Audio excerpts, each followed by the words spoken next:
So in this one, I wanted to talk about. So in the comments and looking what people have to say on the videos about the Microsoft preventing Windows 11 from loading on certain hardware, I think there's a misconception as to what I'm suggesting and what I'm calling for. So I don't believe that Microsoft or any OS, any software developer, shall we say, should be forced to support a given set of hardware. But there is a difference, at least in my mind. Somebody might tell me I'm totally wrong here, but in my mind, there's a difference between support and supported.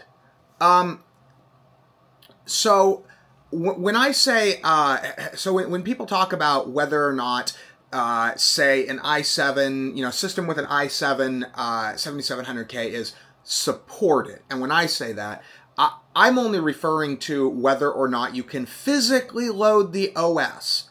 So I'm not saying that Microsoft should be required to provide customer support. Okay, so I'm not saying that that there should be a support hotline, that kind of thing. Because right now, obviously, if you go and you buy a retail copy of Windows, you get customer support if you need it. If you have trouble with the operating system, you can call tech support, right?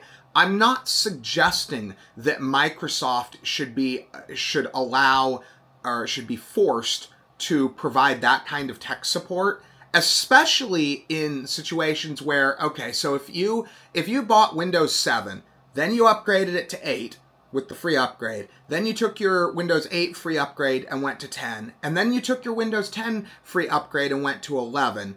Look, I understand the company has to make some money, okay? I understand at that point maybe you should have, like, I would have no problem with them putting, in fact, I would prefer to see Microsoft put in place a hard stop to those free upgrades.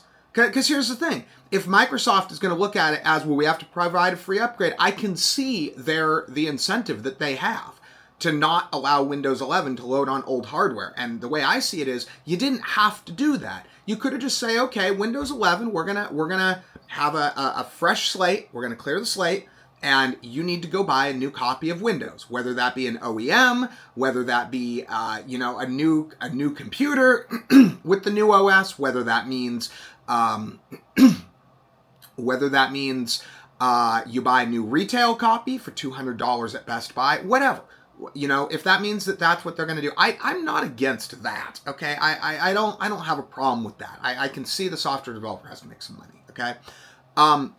The problem I have is that they're putting a hard block on the software from loading on hardware that, look at the comments. Anyone that's watching this video that hasn't watched my previous videos, go dig through the comments on my previous several videos on this topic, and you will clearly see people have clearly demonstrated. I think I've seen people say that they've been able to run Windows 11 with bypasses and workarounds perfectly fine. It sounds like second gen, third gen is kind of the limit.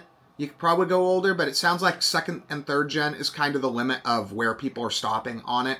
But fourth and sixth gen and seventh gen are still great hardware. So to say that it can't run on that hardware is just a lie. Sorry, I'm going to call it what it is. It runs fine. People make it run just fine. And getting back to what the topic of the video is, Microsoft doesn't need, look at it the same way as Linux, okay? Linux, you've got community support, you've got forum support, Reddit support, that kind of stuff. It would be the same thing. I'm not suggesting that Microsoft needs to provide people who load Windows 11 on their i7 2600K tech support and long-term support. Maybe have a paid hotline, or maybe even don't have any support at all if it's going to cost too much money to keep people that are qualified on tech support on that older hardware on staff. Don't even provide it. Provide the product as, you know what, you can load it. If you can get it to load on the hardware, be happy. More power to you. I'm not calling for anything other than that. Okay? I'm not calling on Microsoft to be, forced at the point of a lawsuit to provide long-term tech support for hardware that's 10 years old. It's not what I'm calling for, and I'm getting tired of people saying, "Oh, well, you're suggesting that Microsoft should have to support 10-year-old hardware." If the software cannot load on an i7 2600K because the hardware physically cannot support it, that's cool. That's natural obsolescence. That happens. But when you can't, when the only way you can find to force people to upgrade hardware is to actually physically install a block into the OS that says, you didn't say the magic words. I mean, for the love of God, that's literally what it is.